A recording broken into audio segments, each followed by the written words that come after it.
നമസ്കാരം. Raf talks ഫുട്ബോളിലേക്ക് ഏവർക്കും സ്വാഗതം. ഇന്നലെ കോപ്പ ഡെൽ റേയിൽ നടന്ന നോക്കൌട്ട് മത്സരത്തിൽ നഗരവൈരികളായ റയൽ മാഡ്രിഡിനെ പരാജയപ്പെടുത്താൻ അത്ലറ്റിക്കോ മാഡ്രിഡിന് കഴിഞ്ഞിരുന്നു.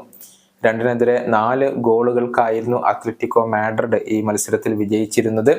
ഇതോടുകൂടി റയൽ മാഡ്രിഡ് കോപ്പ ഡെൽ റേയിൽ നിന്നും പുറത്താവുകയും ചെയ്തു. ഈ സീസണിൽ ഇനി ട്രിപ്പിൾ കിരീട നേട്ടം സ്വന്തമാക്കാൻ റയൽ മാഡ്രിഡിന് സാധിക്കില്ല എന്നുള്ളത് സ്ഥിരീകരിക്കപ്പെടുകയും ചെയ്തിരുന്നു. മത്സരത്തിൽ ബ്രസീലിയൻ സൂപ്പർ താരമായ വിനീഷ്യസ് ജൂനിയർ മോശം പ്രകടനമായിരുന്നു നടത്തിയിരുന്നത്.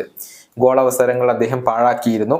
മാത്രമല്ല, അന്റോൻ ഗ്രീസ്മാൻ നേടിയ ഗോൾ യഥാർത്ഥത്തിൽ വിനീഷ്യസിന്റെ പിഴവിൽ നിന്നായിരുന്നു പിറന്നിരുന്നത്. ഇതിനൊക്കെ പുറമെ പതിവ് പോലെ മത്സരശേഷം അദ്ദേഹം സംഘർഷമുണ്ടാക്കുകയും ചെയ്തിട്ടുണ്ട്. അത്ലറ്റിക്കോ മാഡ്രിഡിന്റെ പരിശീലകനായ ഡിയഗോ സിമിയോണിയുമായാണ് സംഘർഷം ഉണ്ടായത്. രണ്ടുപേരും മത്സരശേഷം വാക്ക് തർക്കത്തിൽ ഏർപ്പെടുകയായിരുന്നു. പിന്നീട് ഒഫീഷ്യൽസുകൾ ഇരുവരെയും പിടിച്ചു മാറ്റി. മത്സരശേഷം ഇതേക്കുറിച്ച് സിമിയോണിയോട് മാധ്യമപ്രവർത്തകർ ചോദിച്ചിരുന്നു. എന്നാൽ ഇത് മത്സരത്തിന്റെ ഭാഗമായി ഉണ്ടാകുന്ന സാധാരണ കാര്യങ്ങൾ മാത്രമാണ് എന്നാണ് ഈ അർജന്റീൻ പരിശീലകൻ പറഞ്ഞിട്ടുള്ളത്.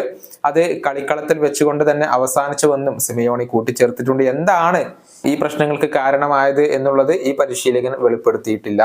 സ്പാനിഷ് സൂപ്പർ കപ്പിന്റെ സെമിയിൽ ഇതേ സ്കോറിന് റയൽ മാഡ്രിഡ് അത്ലറ്റിക്കോയെ പരാജയപ്പെടുത്തുകയും അവരെ അതിൽ നിന്നും പുറത്താക്കുകയും ചെയ്തിരുന്നു. അതിനിപ്പോൾ ഒരു മധുര പ്രതികാരം തീർക്കാൻ അത്ലറ്റിക്കോ മാഡ്രിഡിന് കഴിഞ്ഞു എന്ന് വേണമെങ്കിൽ പറയാം.